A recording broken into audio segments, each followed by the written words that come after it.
Good afternoon, and thank you for joining us as we take a look back at President John F. Kennedy's inaugural address earlier this morning as he became the 35th President of the United States. Throughout the presidential campaign, there has been a focus on the imminent threat of communism, as well as a potential nuclear war with the Soviet Union.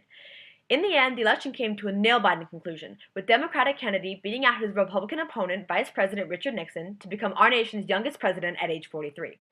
On this snowy, clear winter morning on the east front of the United States Capitol building in Washington, D.C., President Kennedy delivered a moving and powerful inaugural address. Throughout his speech, Kennedy stressed the importance of unity in the face of adversity and a grand global alliance for peace. He pledged to ally with other nations to defend against enemies and lift others out of poverty. He stated, "United, there is little we cannot do in a host of corporate adventures.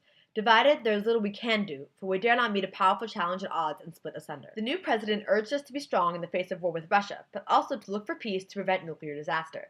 He uses the antithesis to further emphasize this point when he says, "Let us never negotiate out of fear, but let us never fear to negotiate." The new president also used anaphora and parallelism at key points in his speech.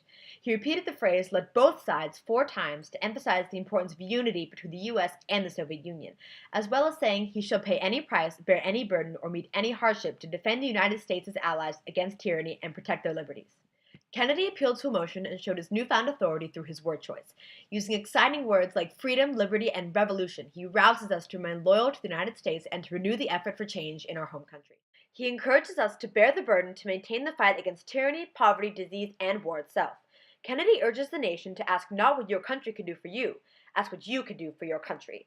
He challenged the American people to take action and make sacrifices to support their nation.